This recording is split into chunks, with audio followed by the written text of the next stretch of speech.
Le monde peut changer en un instant.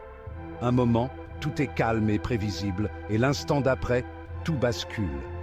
À un moment donné, tout semble familier et sûr, comme si rien ne pouvait jamais perturber cette tranquillité. Et l'instant d'après, vous êtes à la dérive dans un océan d'incertitude, cherchant désespérément un point d'ancrage. C'est la dure réalité à laquelle beaucoup sont confrontés, une réalité où les certitudes s'effondrent et les défis surgissent. Et c'est le défi qui définit l'esprit humain. Face à l'adversité, nous découvrons notre véritable force et résilience. La perte peut être un puissant catalyseur, un moment de transformation qui nous pousse à réévaluer nos vies, nous forçant à affronter nos peurs et nos insécurités les plus profondes. C'est dans ces moments de vulnérabilité que nous trouvons notre courage. Elle peut nous laisser perdus et seuls, errant dans les ténèbres de notre propre esprit, incertains vers qui nous tourner ou à qui faire confiance. Mais c'est aussi dans ces moments que nous découvrons de nouvelles forces en nous-mêmes. Mais au plus profond du désespoir se trouve le potentiel d'une croissance et d'une transformation profonde. Chaque fin marque un nouveau départ. Chaque perte ouvre la voie à de nouvelles possibilités. Et c'est ainsi que, malgré les épreuves, nous avançons plus forts et plus sages, prêts à embrasser les nouveaux commencements qui nous attendent. Arthur, notre protagoniste, ne connaît que trop bien cette lutte. Depuis son plus jeune âge, il a été confronté à des défis qui auraient brisé la plupart des gens. Mais Arthur a toujours trouvé la force de continuer, même lorsque tout semblait perdu. Il porte le poids d'une perte inimaginable, le cœur lourd de la douleur d'une vie qui était et ne sera plus jamais. Chaque pas qu'il fait dans cette forêt sombre est un rappel de ce qu'il a perdu, de ceux qu'il a aimés et qui ne sont plus là.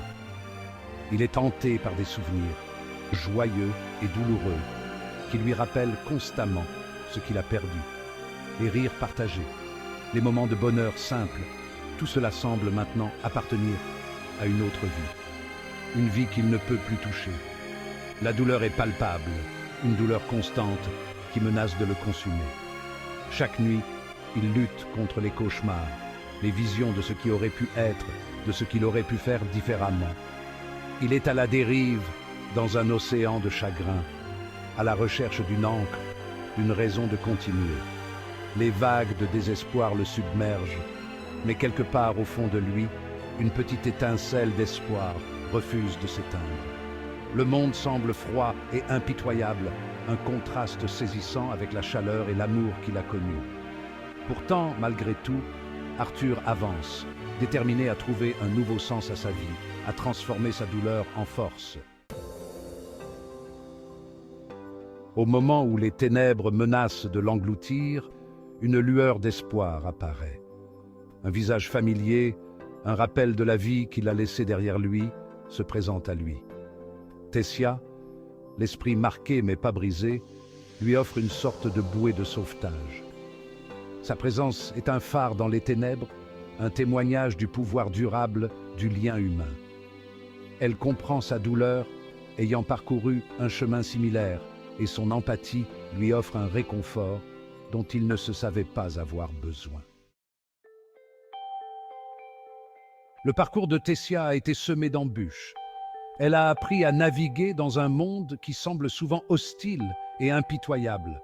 Pourtant, elle en est ressortie plus forte, son esprit trempé par l'adversité, sa détermination à perfectionner ses compétences, à devenir une force avec laquelle il faut compter, est inspirante.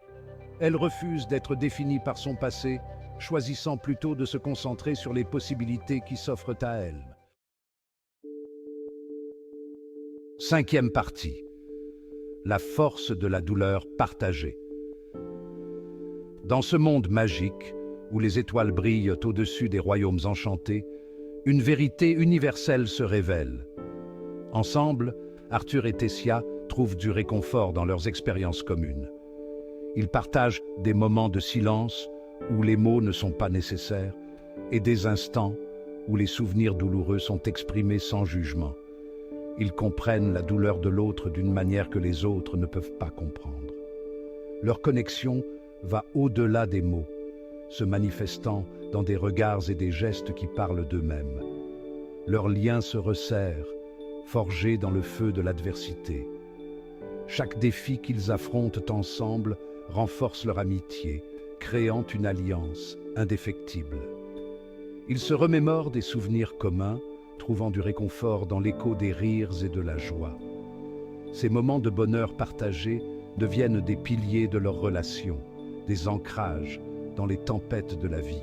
Ils s'offrent mutuellement une épaule sur laquelle pleurer, un espace sûr pour faire leur deuil et guérir.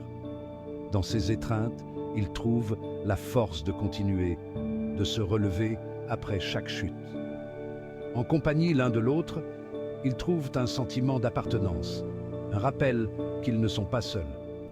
Leur amitié devient une lumière dans l'obscurité, une preuve que même dans les moments les plus sombres, il y a toujours de l'espoir.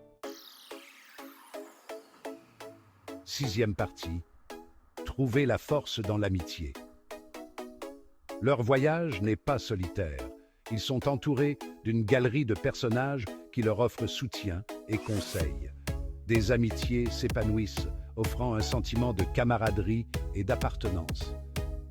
Ces nouvelles relations leur procurent un sentiment de normalité dans un monde autrement chaotique. Ils partagent des histoires, s'encouragent mutuellement et se mettent au défi de grandir. Dans ces moments de rire et de camaraderie partagée, le poids du monde semble un peu plus léger. Huitième partie. S'entraîner pour l'avenir, tisser de nouveaux liens. Au cours de leur formation, ils apprennent le véritable sens du travail d'équipe et de la camaraderie. Ils se soutiennent mutuellement lors de séances d'entraînement exténuantes, célèbrent les victoires et s'encouragent mutuellement face aux revers. Les liens d'amitié se resserrent, forgés dans le creuset d'expériences communes. Ils apprennent à compter les uns sur les autres, à se faire confiance aveuglément dans le feu de l'action. Neuvième partie. Les graines de la résilience. À travers tout cela, les graines de la résilience prennent racine. Arthur et Tessia commencent à guérir, leurs esprits se reconstruisent lentement. Ils apprennent à porter leur chagrin avec grâce, trouvant des moyens d'honorer le passé tout en embrassant l'avenir. Le voyage est loin d'être terminé, mais ils ne sont plus définis par leur perte. Ce sont des survivants, leurs esprits trempés par l'adversité. Dixième partie, un message d'espoir. Même dans l'obscurité, la lumière persiste. Leur histoire est un témoignage de la force indomptable qui réside en chacun de nous. C'est un rappel que même face à une perte inimaginable, nous avons le pouvoir de choisir l'espoir. C'est un message de résilience, de recherche de la force face à l'adversité et du pouvoir transformateur du lien humain. Cela nous rappelle que même dans les moments les plus sombres, la lumière persiste et l'espoir perdure.